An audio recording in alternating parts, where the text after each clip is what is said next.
All right, so I'm going to go ahead and get started. Hi, everyone. Welcome to Poster House virtual event. My name is Shaquille. I am the Public Programs and Events Manager here. A little bit about us. Poster House is the first and only poster museum dedicated to the art and history of posters. We were founded in 2015 and opened our doors in 2019. Woo! Sorry. Before we begin, just a few quick Zoom notes. Tonight program is being recorded for archival purposes. We'll also have time for audience questions at the end of the conversation, so feel free to drop questions into the chat throughout the program. Tonight's conversation is presented in connection with Act Black posters from Black American Stage and Screen. Our current exhibition, curated by Curator of Collections, Es-pranza Humphrey. The exhibition explores the history of Black representation across theater and film through posters dating from the 1870s to the 1940s. This evening, we'll be talking about collecting, preserving, and sharing Black cinema history with Ali J. Wheeler and Alima Wheeler Trapp of the Black Canon. Together, they'll discuss the care and labor behind maintaining an independent archive, the legacy of their father, James E. Wheeler's collection, and their collaboration with Poster House on the exhibition. Before we begin, I also want to give a special thank you to Norm and Catherine Marowitz for their support of this program and the exhibition. And with that, I'm happy to pass things over to Es-pranza Humphrey to kick off tonight's conversation. Thank you. Thank you, Shaquille, and thank you for everyone who is in attendance for this program. This is something that's very special, I think, for us and for the Black Canon, but I felt that it was really important for people to understand the labor and love of Act Black and the many lenders and contributors and supporters of the show because it truly wasn't easy. But thank goodness for community because that's what we're all here for. And that's truly where you find the gems of history and ways to cultivate and nourish those gems. So I'm going to start things off just by explaining how I even got to meet the Black Canon for the first time. And so my section will be pretty boring, but then I'm going to hand things off to the Black Canon because you all are in for an amazing treat just learning about the collection. I'm going to be a student again in this program because I've truly learned so much. I've talked Ali and Alima's head off for about 2 years. I've been asking so many questions, and I still have so many more. So I hope that this answers some of them, but you'll be seeing me my emails in the future because I'm just always interested in what you all like your collection and how it got to where it is today. So to start things off, I want to first share again, how we even met each other. So, is my sound okay? Everything's good? Okay, perfect. So I'm calling this the Black Canon in Act Black. And so here's this adorable picture that you all get to look at for the next 3 minutes as I explain this backstory. I had first pitched the show to our chief curator at the museum, also our executive director at the museum at Poster House. And it was really just it was my responsibility once the exhibit was greenlit, it was my responsibility to find places, locations, lenders, sellers who had all Black cast posters or all Black review posters or just posters in general that promote the cast being all Black. It didn't even just have to say those words. We'll go more in depth about what that means in the film section, but I just needed to find things that showed the cast was all Black, not white people in blackface. They were Black actors. They could be in blackface, but the actors had to all be Black.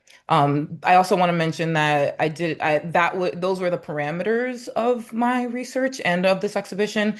The directors, producers, if anyone's been on a tour, you've probably heard this before, but if you haven't, then this is a great time to emphasize that the directors, producers, songwriters could sometimes be white. In many cases, they were white, but then in other cases, they were also Black. But I wanted to make sure the people in front of on the stage were all Black, the cast, and in front of the camera were all Black. So that was my thesis. And then I was told, good luck. And I have to find all these posters in the next 2.5 years so that we're right in time for opening in March of 2026 this year. So I was just looking at all over, like online. I was going to other museums to see if they had any posters to lend or that we could buy. And I don't know if you all are in the world of posters, but it's very hard to find those things. And on October 6th, I got an email from our chief curator who had gotten an email from Amos Kennedy, who is of printing fame. And she sent this to me and she said, "Oh, Amos sent over this group called the Black Canon. Do you want to ask if they have any posters?" And I was like, on it. And so this was the article, the Detroit Metro Times. It was published on October 1st. So you can see that on October 6th, we were only like 5 days removed from this article. And I didn't know anything about it. I was just hoping. I didn't know who was running the archives. But I thought it was like a team of like 50 people. So I figured they have so much to do and they're not going to answer my email. But luckily, you all got back to me, I think within like 24 hours, and we met and learning about the collection and learning about the fact that you all were archiving posters first just it helped me so much because I was able to like finally breathe over this exhibit because I thought I was hitting like a roadblock and I thought the show wouldn't happen, but this really gave life to not only the possibility of posters being out there, but also the breadth of the entire exhibition because at this point I could confidently say, wait, I can I can put like have the theater be in conversation with film because there is a collection out there of these posters. And one important part of the exhibition is that some of the films are lost, and so the posters are the only thing that survive. And so by connecting with the Black Canon, I was able to see posters for films that either haven't survived, so they're lost. So I'm like, oh wow, the poster actually exists. Or in some cases, the poster let me know that the film still exists. And so I was able to see the poster, see the title of the film, and then look at the film. So this is the screen section at Poster House. This is how it looks visually when you maneuver through the exhibit. The stage section is on the other side, but for the purposes of this, largely what we got from the Black Canon was for the screen section.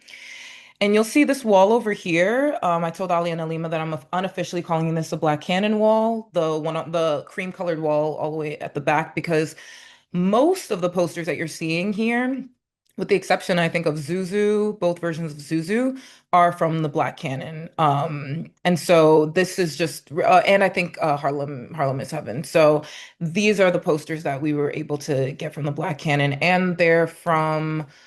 These are Oscar Micheaux productions. So the Oscar Micheaux is actually a Black director. And I started this by saying, you know, in some cases there weren't Black directors. In this case, Oscar Micheaux is a Black director. I also want to give Oscar Micheaux a shout out because he's actually the only director in the exhibition that had a hand in poster production. So not that he made the posters, but um, research points to the fact that he was very clear about what he wanted the poster to convey or what he wanted to see on the poster or what scenes from the film could be helpful in promoting the films through posters. And then he would also distribute some of these posters to movie houses. So he had a pretty big involvement in poster production. This is another part of the exhibition that you can see that we have a lot of great things from the Black Canon, and here's some examples. This Herbert Jeffrey film, Harlem Rides the Range. You can see the condition of this poster. Ali and Alima will speak more about how they were able to archive certain things, what they touch, what they don't touch so much, because of the fragility. But that's the nature of posters, and that's kind of the beauty of the poster. They weren't meant to survive, and that's why Poster House is such a great place because we give them a little extra life. They don't want to live any longer, but we push them a little bit more. And also, it wasn't our the loan between the two of us wasn't just refined to confined to posters. We also borrowed ephemera, so you'll see that Emperor Jones.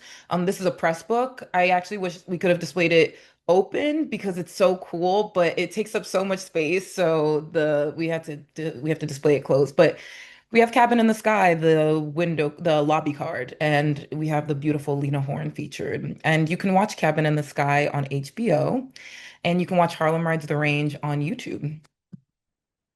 And then this is a really cool thing. This is a last addition to the presentation, but we just felt that it was really cool to show how when the Black Canon uncovered Sunday Sinners, not in the best condition, but again, that's why we love posters because they fight with all their might to stay flat and appealing, but naturally they're going to wither and tear and wear up. So the image on the right is after restoration, conservation efforts, we kind of got it to its pristine, beautiful glory as it would have been shown probably when the film was being shown in theaters or community centers or churches. And this is also my favorite film in the entire show, like actually watching this film. And then lastly, I believe I want to point to these two posters because before I hand things off to the Black Canon, I don't think you all understand enough how helpful they were because there was a point where I wanted these two posters, and I thought that separately we were going to get them from somewhere else, and we weren't able to get them from somewhere else. And I had written all the labels for these films. I'd watched them. I'd done so much research around these, and I thought that I was going to have to cut them from the show. But then I reached out again to the Black Canon. I was like, "Hey, remember me? By the way, this was after me doing this like 20 times. So they were probably sick of me. But I was like, hi, do you have Midnight Menace and also Heidi Ho? And lo and behold, of course, they had both of these. These are crowd pleaser posters, especially Midnight Menace. And so thankfully I was able to add these to the show. Heidi Ho this was not the original design that I had selected, but I would argue that this is a better design because it has like that patriotic visual language on it. And I think that that represents this particular portion of the exhibition really well, which is the 1940s half. And so now I'm going to hand things off to the Black Canon, and you're all in for a great treat. So let me stop sharing. And Shaquille, go ahead. Well, thank you, Es-pranza, and Shaquille, for having us. We're so grateful for this, collaboration with Poster House and being able to provide some material to them. And I'll tell you a little bit about myself. My name's Ali Wheeler. I'm one half of the Black Canon, along with my sister, Alima Trapp. So we'll tell you a little bit more about ourselves. Go on to the next one. Just a picture of us at one of our events we had in Detroit, trying to look tough or actually astute there. Our Portraits in Power event, which is featured a lot of photographs we also have in the Black Canon collection. But we were so excited when Es-pranza reached out to us. That was our launch for the company on October 1st, 2024. So for her to call us on October 6th was amazing that she found us, that Amos was able to forward on that information. It really made our day. And it's just been a wonderful partnership from there. We'll continue. And this is something a site that we have when we talk about the Black Canon and all the materials that we have. We're going to go a little deeper into exactly what we have as we move a little bit forward into this presentation. But for us, we think about we have tangible items. So the items that we have, whether they're posters, we also have films, we have vinyl. We just think about it is a history, and it's a proof of that Black Renaissance. It's at risk of being forgotten, lost, and even erased. As many of you know, there have been items pulled from different museums, books pulled from different museums throughout the United States in the most recent years. So we feel that, what we have is the Black Canon. We don't want to just have and maintain and collect these materials. It's important for us to share these with the general public. And we're going to go into a lot of what we have as we move forward. So we're going to talk first. This is my father, our father, me and my sister. He was the collector. And this is a quote from him. You saw his picture earlier in the article. That was actually a picture of him when he had an exhibit at the Museum of Modern Art back in 1997, featuring some of the posters that you see at Poster House. But the quote was, "Black cinema is virtually lost and ignored by film historians and Black film researchers. It's tragic that most people don't know that between 1910 and 1950, over 350 to 400 all Black films were made. And not many of those prints exist. You can find some on YouTube. There are people such as Es-pranza, and there's a Old Black Hollywood website that showcases these films that you have to really do the research, because a lot of that is missing now. So yeah, these posters are very important for us moving forward. And I want to talk about our father a little bit more. So he was the collector. We are his children, and we're trying to carry on this legacy. He started really collecting film and fell in love with it at the age of 6. He was our grandparents had a small juke joint in Lumber, Arkansas, and they would show the all Black films. A lot of those kind of they were self-distributed and kind of ran through, some of them ran through like a chilling circuit besides the ones that were played in bigger theaters after hours for Black audience to come and watch at different times. But they played theirs in a small juke joint. And there was a film that my father fell in love with. It was called The Blood of Jesus. And he said he was 6 years. I don't know how he remembers. I remember certain films from when I was 6, but they're more like Poltergeist or something. But anyway, he liked The Blood of Jesus. And when the movie was over, he kept the poster.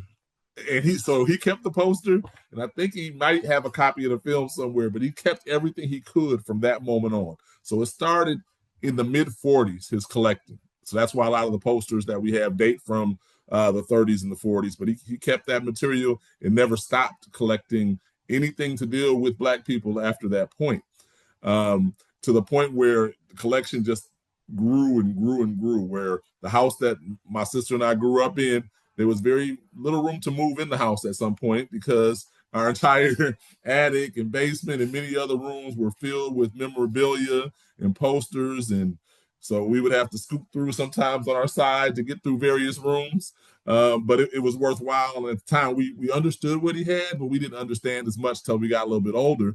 And he first started his own. He had a small gallery in Detroit where he would put up the posters and show some of the film prints he had. And it was cool, but it didn't reach major audiences at that time. So it really took him grinding at it for some years. And then it was in the mid-90s when people from out of state started reaching out to him. And that's how he was able to get some of his posters at MoMA. And he was also able to do some lecturing, did some lecturing at Harvard University, Museum of Science and Industry in Chicago.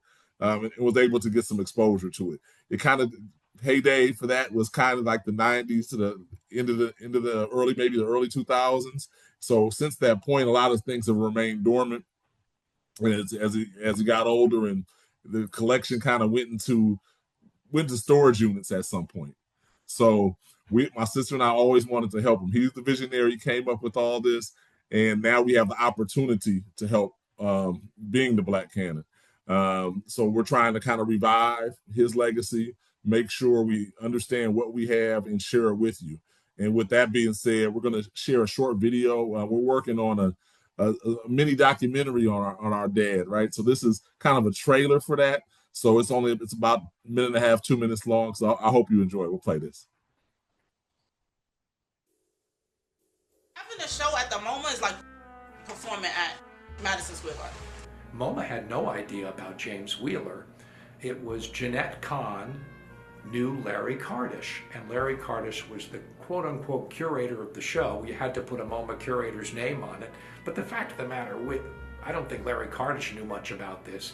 So James Wheeler, and I've never seen this since, James Wheeler basically conceives of and curates a show at MoMA, even though he's not a MoMA curator. He doesn't have a doctorate in film history. anything like that. I thought to myself, how interesting. So that made me wonder where James was. So we created this postcard, but we ended up having some notes on the back so that people at least would understand that this was his personal wish. If you could imagine like the value of his items, what would you, just a wild guess? If I had to buy his entire collection, I would easily think that it would be worth at least 10 million. Easily. I mean, if you have so much stuff that museums ask to borrow your stuff, that means you got something there.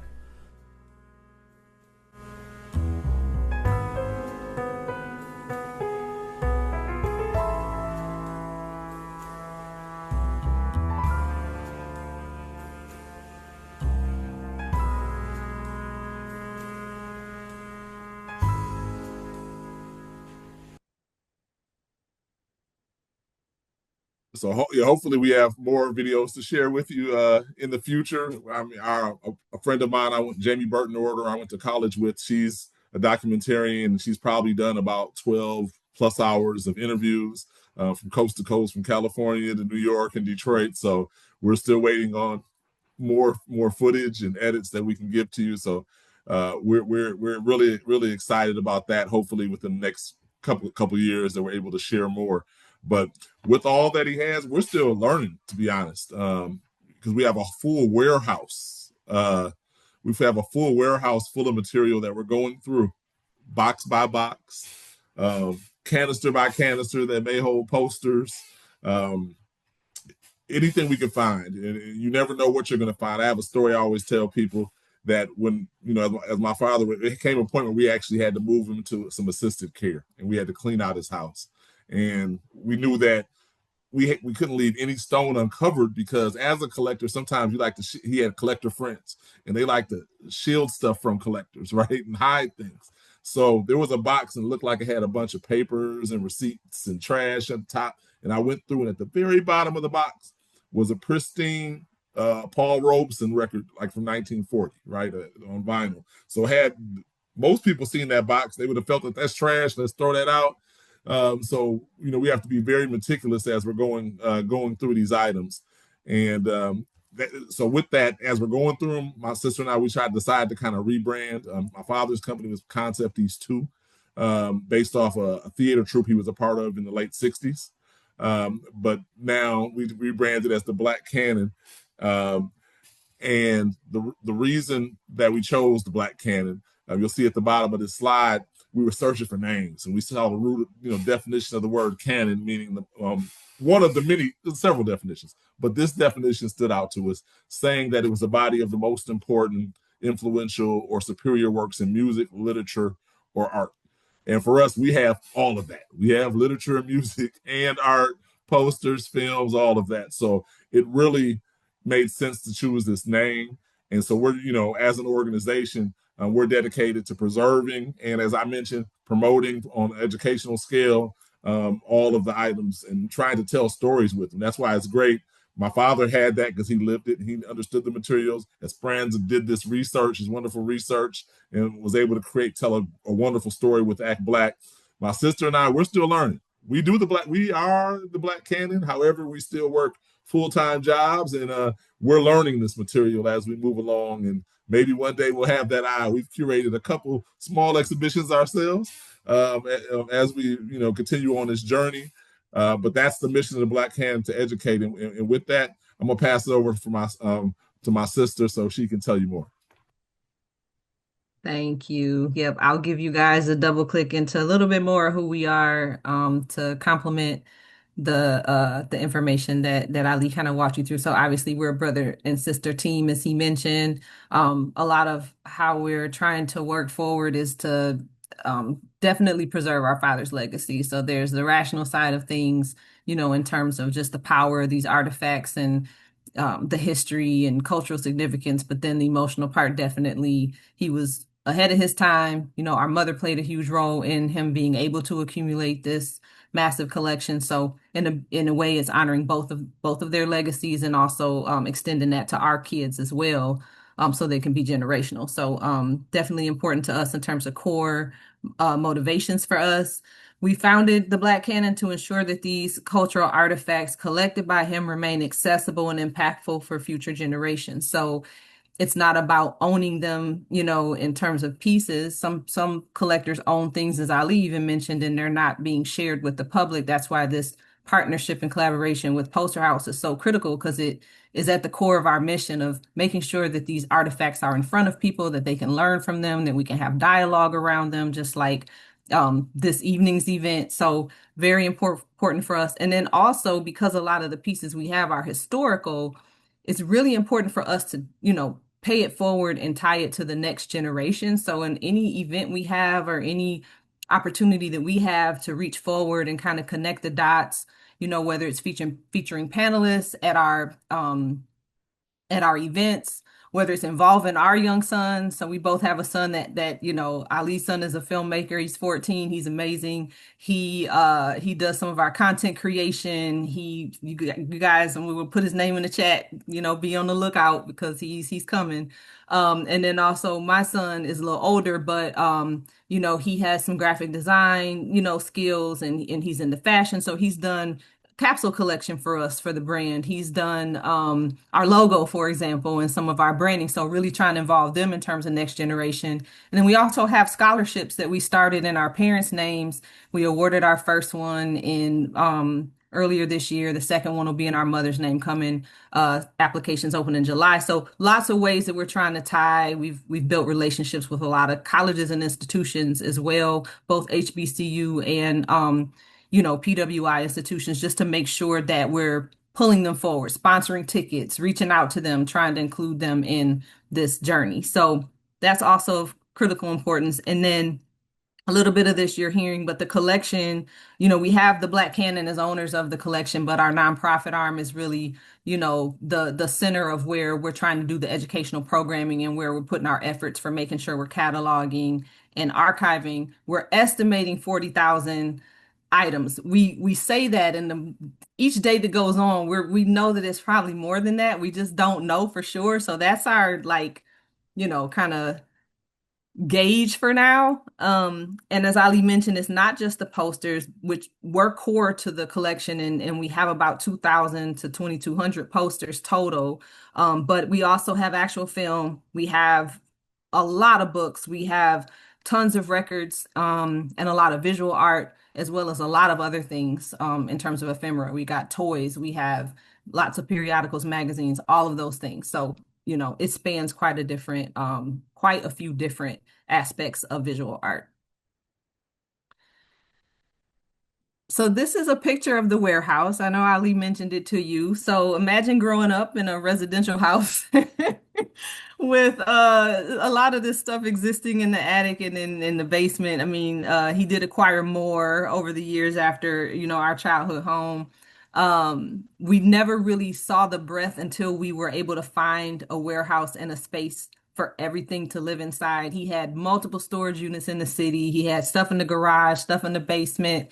He has so much stuff in his house, not the house we grew up in, but the house he moved into afterwards, that we found a bathroom that we didn't know existed as we were cleaning out the items. It was that much in there. So it is pretty, amazing and overwhelming at the same time. The picture does kind of give it justice, but if you're physically in that space, with the 20-foot ceilings and every inch being covered, it is something to take in. So we just kind of wanted to share this image, for our journey in terms of the volume of what we're trying to catalog and preserve. So in terms of our efforts to date, so officially our nonprofit started in January 2024. We had our launch and kind of coming out party in October, as Ali mentioned. We had been doing a lot of work before that. We had established the Black Canon as a parent company a few years prior to that. And it took quite a while to even find the warehouse. Like, a lot of the people we were working with were trying to put us in storefronts with windows, or, prominently located. We're like, no, we kind of want to be off the beaten path. We don't want any windows. We don't really want to be where people know we are. And finding something of that size was challenging. So even just that, and then the physical moving of things, and we're doing all of this simultaneously to trying to take care of our dad, who unfortunately had a lot of health challenges in his later years. But we're really proud of the efforts that we've had to date. We're approaching 5,000 items in terms of what we've archived so far into a digital database. Starting with the posters, as Es-pranza and Ali talked about. We're currently working on the vinyl. So we're guessing we have about 15,000 records, and that would be related to Black culture and beyond. That we've gotten some partnership and through a partnership access to archival hours where we're working with a gentleman, David Ellis from the Motown Museum and Black Artist Archive to start cataloging those records. And then we're working with a gentleman, John Monahan, who was a friend of our dad's, who's, really active in the film space, really resourceful person. It's been volunteering his time to help us create, buckets of genres for the films, to identify the ones that should be core to the collection, find homes for the ones that may not, have a home in our collection. So on the left, you'll just kind of see our progress. So we're, a little over 2,000 records, about 700 films, I think we're probably around 1,700 posters. Currently, we keep finding more. We'll have to reach out to Es-pranza afterwards, like when we get these cataloged, a bunch of international titles that we didn't know we had. So we're working through those. And then again, we're guessing 40,000 total. So we're like about a little over 10% if you kind of look at the big picture. So obviously this is going to be a journey for many years. And then this is just my moment to give Es-pranza her flowers, and just kind of showcase our positive experience at the opening of Act Black. This was really a game changer for us. Like, she speaks to how we were a game changer for her, and her finding us, but it was definitely supposed to be that way. We were at the very beginning of our journey, and this partnership and relationship, and just mutual respect has definitely elevated, our organization, our appreciation of just the beauty of what things can be. You can see some pictures of us, interacting with the exhibit. I talked to her for hours in the space, just learning from all the great research that she had done. And if you haven't been there and you are in New York, if you are going to be in New York before September, like, please make a point, tell your friends. It is beautiful. Like, it is really a beautiful journey. Our posters are there, of course, but there's a much bigger story and narrative that anybody that can experience it, we would encourage. But, I had to take a moment to just pause and just give our appreciation for Poster House and Es-pranza in particular, to believe in this kind of content and to trust us in this relationship. So the last couple slides we have for everybody that's joining, which we really appreciate, and we're happy to put, we'll put our link tree and different links in the chat too, so it's easier for you to access. But this is our link tree, which has like all the things. So if you are interested in just like connecting with us on social, we are selling some of our vinyl that isn't core to the collection, the non-archival pieces. If you're a vinyl head or know someone, we have that shop. We have a poster shop on eBay. We have merch. Ali's repping one of the shirts. I am too, which you can't see. Mine says Culture Creator, but we have a Legacy and Builders collection. And the capsule collection is still there. It's pretty fire. Like, you might want to check that out too. Our mailing list, all of that stuff is on our link tree. So we can put the link tree in the chat too, but you can take a picture of the QR code there. And then the last page is more specifically just supporting us financially. We have a Fund the Future campaign through our partner Zephy. This is directly impacting digitization of our film. We probably have about 2,000 films total. We're still working through them. Many of them are extremely vulnerable. Some losing color, some, being kind of fragile in terms of having splices and things. So we're really trying to prioritize some of the most vulnerable film in terms of where the funding goes, to protect those and make sure we can have those for more generations. There are several that we think could maybe not be one of ones, but one of few in terms of distribution. There's a Malcolm X piece that we use during Black History Month, which we have not been able to find anywhere. There's we just at our event last week, we have the Porgy and Bess from Otto Preminger that we learned was not supported because of the adaptation that he took on that film. It is turning red in color, but it is a great quality print. So, trying to make sure we're protecting those. Archiving our vinyl records, we really want to know all of what we have. And so we're probably at about, I don't know, I think 2,700 so far. And so funding that does come in helps support archival hours so that we can continue cataloging the vinyl. And then we have the scholarship funds that we're trying to support future archivists and scholars. So anyone is interested, or if you know of someone that may be interested in just supporting us this way, you can choose how you'd like to. It can go to like the general fund, which just kind of helps us with the housing, but you can actually indicate what you want. We had some people say they wanted to support the scholarship. And so when we awarded it, that money goes directly to that individual. And then other than that, it goes directly to whatever source is preferred. So this is there for everyone. We can put that link in the chat too, just for easy access. So I think with that, we can pause and open it up for questions. If people want to put those in the chat. Yeah, I have two questions, well, now three questions in the chat and in the Q&A. But before that, I do want to just ask you both my own question because this is my favorite thing. And then we will definitely get to the questions in the Q&A, but I feel like a lot of people might also frame questions around what I'm going to ask. My favorite question to ask you both is about the Easter eggs that you found. Well, you can't find them, but they were incorporated into your father's collection. Can you speak more about like the Easter eggs? Who's the more patient one when it comes to digging through all of the material and ephemera? And what does that journey look like? And I think the bathroom story probably can kind of integrate itself into this question too. So my brother and I we're learning to balance our complementary skills. Like we are very different, but I think we have a respect for each other and common goals. We are aligned on where we're trying to go. He does as much as he can remotely, not being physically here, and comes to Detroit as often as he can. He's amazing with our database. He's very, skilled at kind of taking what's categorized and searching and creating custom lists, things of that nature.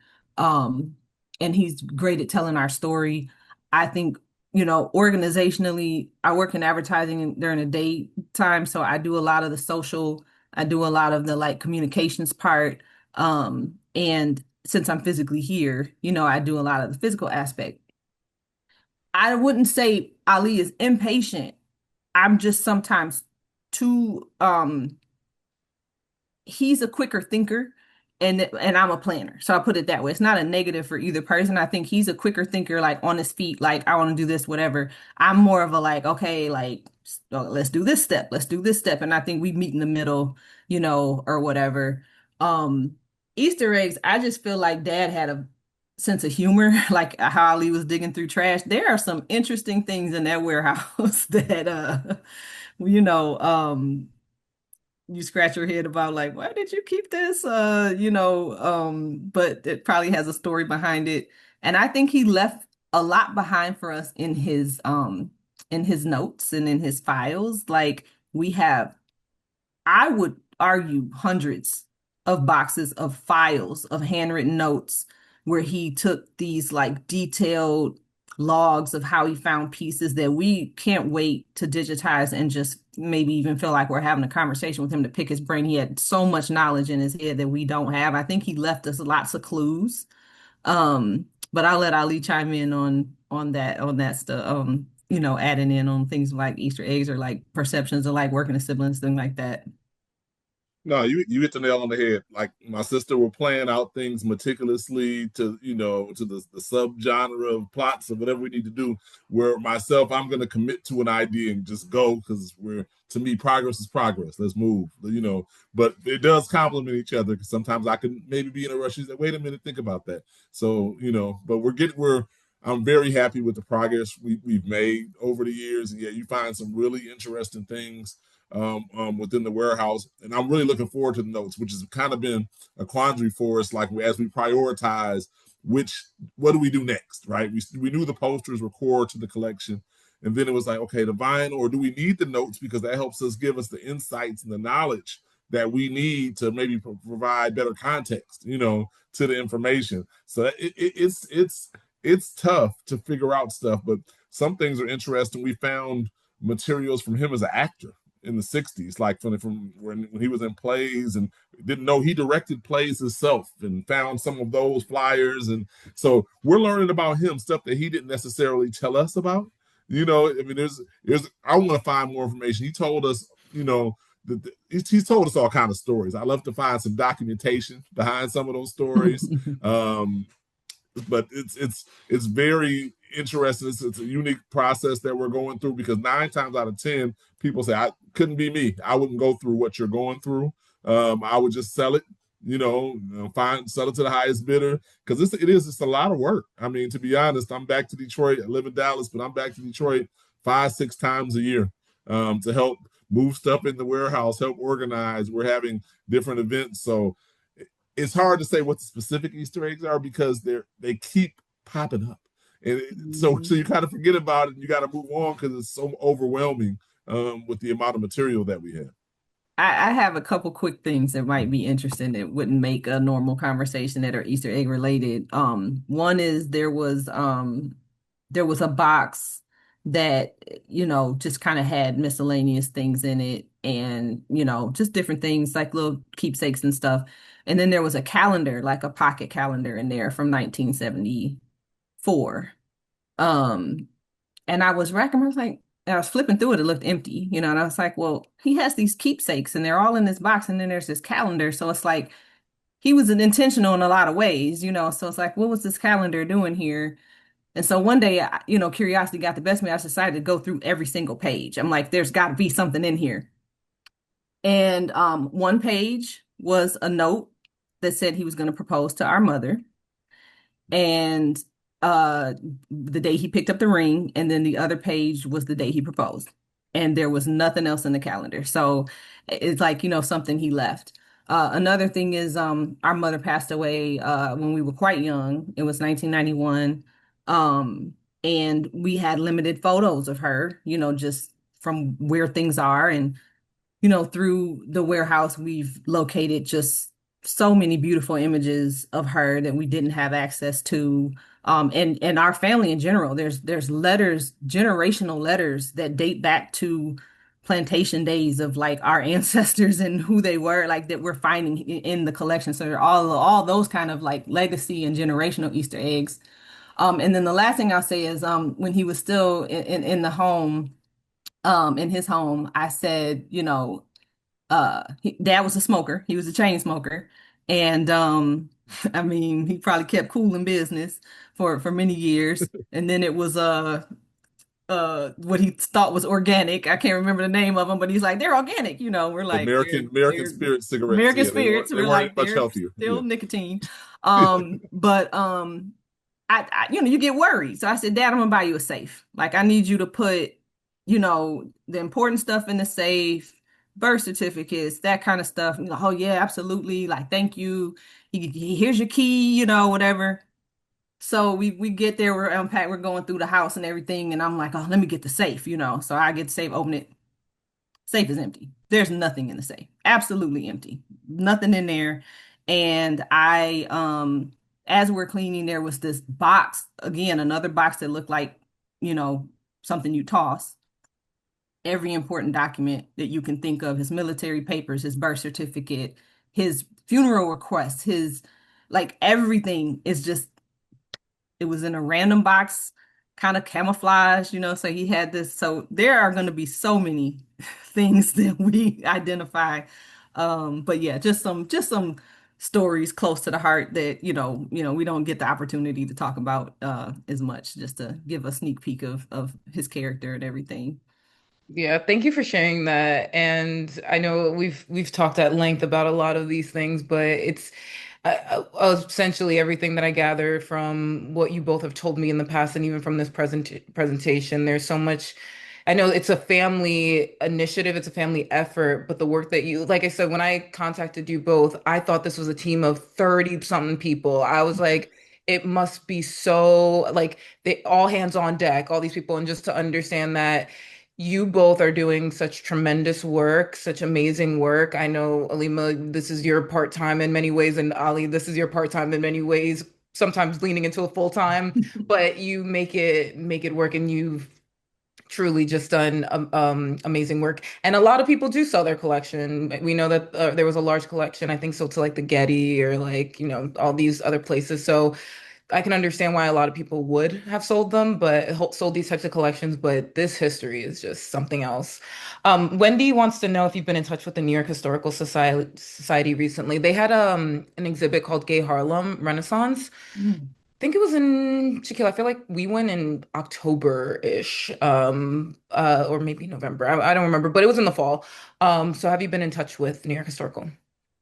We have not. We've been developing more and more connections, and we're always open to have a conversation. Someone reaches out, we're like, hey, let's meet on Zoom. Let's talk about ways that we can support each other. And sometimes they go places, other times we get ghosted. You never know what's going to happen, but we're definitely, open to all those conversations and networking. Sometimes people will accept a cold reach out, but that's part of what we're doing right now is, continuing to have events, exhibitions to establish our credibility. Sometimes with those, there's some accompanying press. We've been on TV a couple times in Detroit, got us on TV here in Dallas, and that helps. That's how Es-pranza found us through.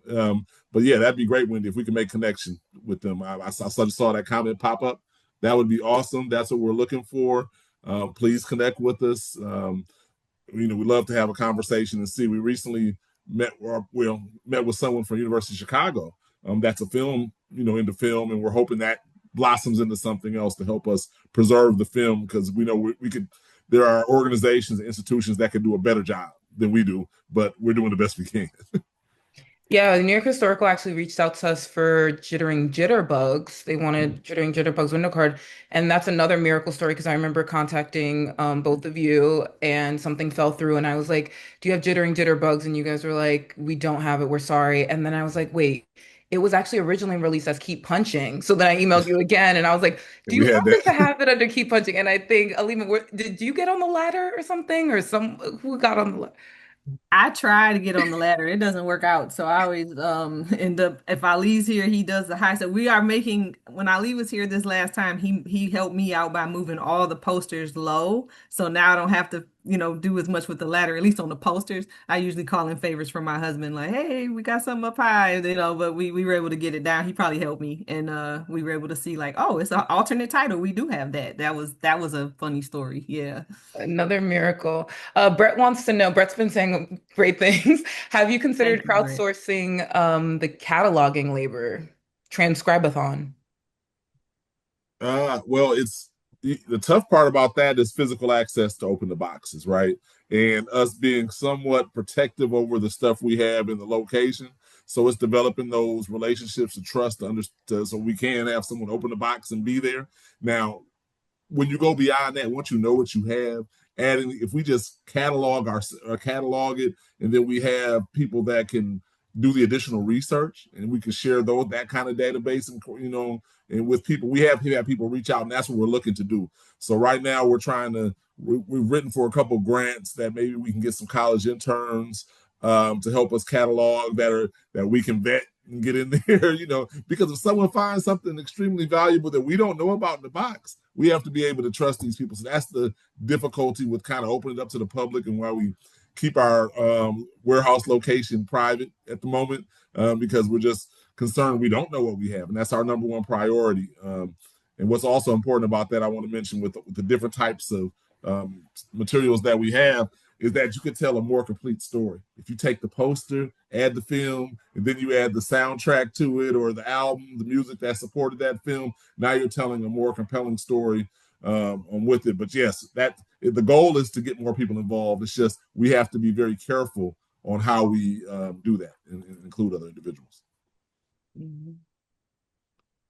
Yeah, and I still believe. Crowdsourcing donations is available, Okay. all tax exempt on our website. I will say that. So, Yes, absolutely. and I still maintain Cover our that you all are in you all have at least one lost film. I maintain that you have at least one lost film. Possible. It's Yeah. definitely possible, especially with what we found out about the which we haven't been able to find, that just the Malcolm X one, which isn't one of the race films, but Mhm. yeah, and then oh, and another story was I can't remember if which was it, the James Baldwin piece that we watched the other day. Yeah. On the can in black marker said discard. Like basically whoever had that film was saying like Throw it throw it away. away. It's And it trash. was a beautiful film narrated by James Baldwin, with different images in Harlem. I think it was called Harlem, maybe, that he was talking about his childhood. And so what John Monahan mentioned to us, who helped us identify it, is that the respect for different types of films, from black creators, or focused on,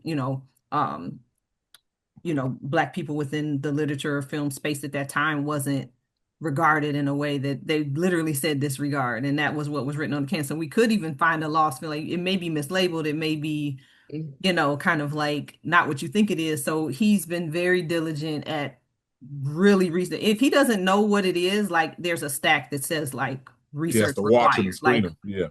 yeah, he has to watch it to understand what it is. So Jeffrey has a question. Have you found scripts and or director notes from the films?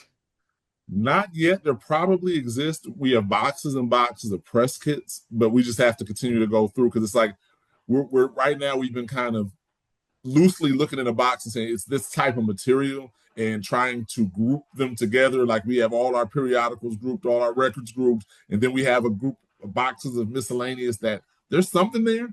So we hope to find something like that. That'd be wonderful to find and really add some more context to that. yeah, I think I'm pretty sure there probably is in Somewhere, there. I wouldn't doubt it. The behind the scenes we just had even the other day we did our last screening with Do the Right Thing, was even though that's newer, it was pretty cool because it was a behind the scenes showing how the filming of the movie impacted the neighborhood, right? Spike had something to do with it, but I had never seen that before. We watched it the other night and it was pretty interesting. Yeah. Yeah, the press books and the scripts and all of those like non-poster related ephemera, those Mhm. really give you a great insight, especially if it's lost. They give you such a great insight into these films. The press books are some of my favorite things to read. You Jeffrey would you also, would have a field day in the notes, Esperanza. Like I you. know I'm Mhm. volunteering my help to the collection. Just let me know. Jeffrey also wants to know, based on the history and legacy of the collection, have the film schools approached you from a teaching standpoint? So Not too. far, only person that's reached out from a college has been from University of Chicago recently, and and she was talking. She's written a book on black film. It's going back to the early 1900s. So we're really excited to make that connection. So not yet. That's where we're looking to find a partner in an institution like that to really help us preserve the stuff and from a teacher perspective, absolutely. We did reach out to some schools that had prominent like African American film programs and things, but weren't successful yet at getting like an actual connection. I know Indiana University, a couple other ones, know they have some Mhm. things. We are building some relationships in the city with like Wayne State University is a local school here, where we're starting to get connections to certain professors. But one interesting thing, not from a teaching perspective, we did have a professor reach out from University of Toledo. Actually, Esperanza, we met him together when you were in Detroit at the Scarab Club when you did your talk. And one of his students ended up doing her senior piece on the Black Canon. She's working on the documentary, like a mini documentary right now. She actually just reached out to us yesterday asking for some like additional footage. She's got some great stuff. So like adjacent relationships with schools, not necessarily teaching, but I think that, that'll be something that comes in the future. Yeah, and Uh, you both might be delighted to hear actually that we've booked a lot of school tours of all age groups, by the way, and primarily film classes, like fo classes that focus on the history of film. We've booked a lot of them, so hopefully there will be something there where maybe some of those schools, especially local to Poster House, reaching out because we're in the design area, design district, fashion district adjacent. Mm-hmm. Okay, so I see Poster House asked, are there discussions about Act Black traveling to different institutions? I don't know if that's for me. Shaquille, was that for me or for, are you saying is the Black Canon going to different institutions? I guess we can for both. How about both? Okay, so on the Poster House end, discussions around Act Black are in the works in terms of speaking at different institutions, and that means that I'm just going to different places to speak about Act Black. Talk about it. But I truly do hope that institutions pick up the show to display all across the country. If not the full show, then parts of the show. We have a lot of lenders, so that might be very hard. But also Poster House, look, a lot of things come from the Black Canon. I think most of the posters in the film section do come from the Black Canon, but Poster House, we also own a good handful of the posters. I would say we're the second most in that film section. So we shall see. And then Black Canon. Yeah, we actually have a version called Blake Breakthrough in Black. That's our own traveling exhibition that includes many of the posters that are in that are at Poster House, as well as a few others. And we have reproductions of our posters with a lot of great research done by an organization called Exhibit Envoy. And that's traveling, that is a traveling, it's available to book right now, but it's going to be in Spartanburg, South Carolina, later this year. It's going to be in San Jose, California later on this year, and Kalamazoo, Kalamazoo College, I believe, in Michigan. Museum. Kalamazoo Museum, sorry. Yeah, so that's still available. Actually, so that's available for reproductions of these films. It also has great information that you could find with the history and synopsis of those films. So that's available now. Those are the reproductions, but it's a lot of the same information. You still get to see the great visuals of the posters through Exhibit Envoy. Yeah, Amy was on from Exhibit Envoy. Now Regeneration was something that toured from the Academy Museum in LA. It came to Detroit at the DIA. It had the sounding machine and a lot of the posters that we have. It went broader. And I know that one was very successful, but we weren't a part of that one. But we're definitely open to any opportunities in that area. Ali and Alima, thank you so much for doing this program. And thank you on behalf of myself and Poster House, but mostly myself, because I can't stress enough how helpful you both were. Meeting you, Alima, we had met in Detroit, but honestly, just like the positivity of like the opening party and the day after when we were kind of all informal and just like chilling around the exhibition and just talking. It was really amazing and seeing it all come together. And I even asked you both, I was like, would your father be like proud? And I remember your response was like, yes, he would definitely be proud. And I think that's a great reflection of the work that you both do and your contribution to this larger story of Black film. So thank you so much. And I imagine, and yeah, people are saying thank you in the chat too. I see a lot of links. Oh yeah, you both dropped the link then. Okay, so um, any Yeah. last words before we wrap things up?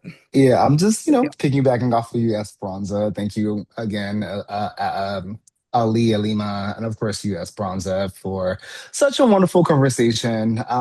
Again, Poster House is grateful for the work that you guys do and sharing the important history. And again, for taking time out to chat with us tonight. Before we sign off, I do want to just like to mention our next program that's connected to Act Black. We are actually screening Cabin in the Sky at Poster House on June 11th from 6:30 to 9. This program will have a conversation following the screening of the film, and it will be with Es-pranza and Dr. Raquel Gates, which is going to be amazing. So if you would like to learn more and register, it is up on our web site under our events tab. Again, thank you all for spending your evening with us. We hope to see you at Poster House, whether it's online, hybrid, in person, very, very soon. So that's my spiel. And if you guys from Black Canon would like to say any words before we sign off.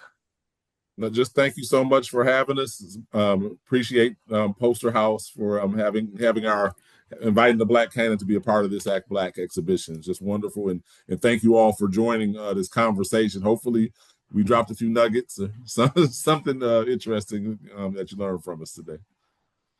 Yeah, just echoing Ali. Thank you so much. This amazing partnership, and we appreciate the time and attention of everybody in this session. Thank you. Bye, Awesome. everyone. Thank you guys so much. Have a great night, everyone.